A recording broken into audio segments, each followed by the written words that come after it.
Hello everyone, welcome the Indian foreign affairs channel.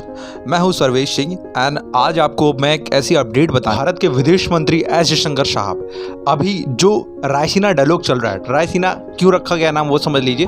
जो दिल्ली जो बसा हुआ है, जो पूरा दिल्ली शहर है वो रायसीना की पहाड़ी पर है, इसलिए रायसीना डायलॉग उसका नाम है। ठीक है, डायलॉग का मतलब बातचीत होती है और रायसीना डायलॉग चल रहा था और अभी यहाँ पे EU के भी आए हुए थे लोग। भारत के प्रधानमंत्री भी इसमें सम्मिलित हुए थे, इस फंक्शन को अटेंड किया था।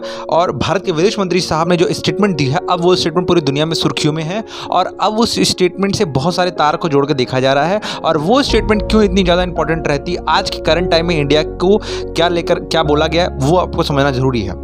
आइए आज की इस वीडियो को स्टार्ट करते हैं। हम कौन है ये दुनिया सोचे, वो कौन है ये भारत ने सोचना छोड़ दिया है। विदेश मंत्री एस जयशंकर साहब ने पश्चिमी देशों को फिर सुना दिया है।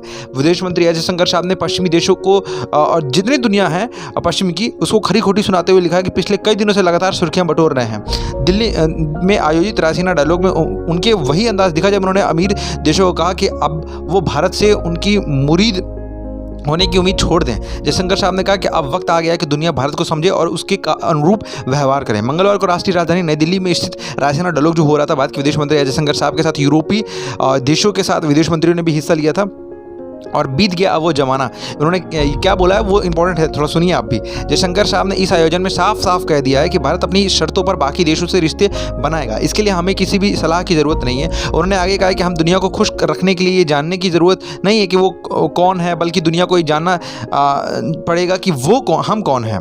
इसके अलावा जयशंकर साहब ने कहा कि अफगानिस्तान, चीन का मुद्दा समेत कई बातों पर अपनी बात रखी है। जयशंकर साहब ने कहा कि बिना कोई लाल लपेट के दुनिया हमारे बारे में राय गढ़े और फिर हम उसकी इच्छा के अनुरूप फैसले ले। ये जमाना लद हो चुका, मतलब बीत चुका। उन्होंने दावा किया है कि अगले 25 वर्षों में वैश्वीकरण का केंद्र भारत ही होगा।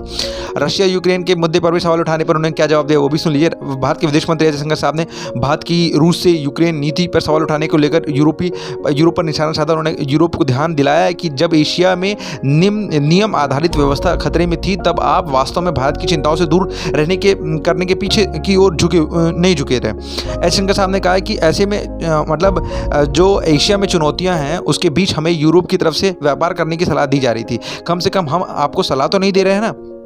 अफगानिस्तान पे भी बहुत सारे स्टेटमेंट इन्होंने दिए और चीन का नाम लिए बिना इन्होंने रायसीना डायलॉग में इन्होंने बहुत तीखा जवाब दे दिया। अब वो आप सुन लीजिए।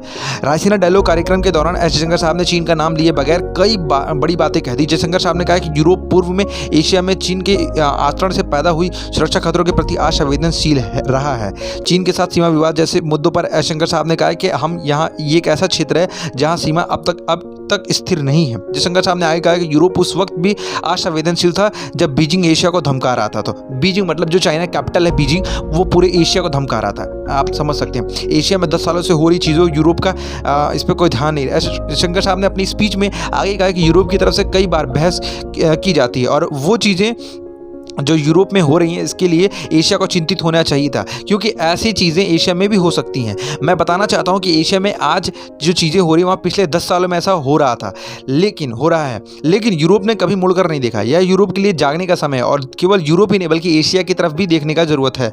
जयशंकर साहब ने आगे कहा कि एशिया में आतंकवाद और अस्थिर सीमाओं जैसे समस्या, हमें यह भी समझना होगा कि समस्या आने वाले नहीं बल्कि आ चुकी है।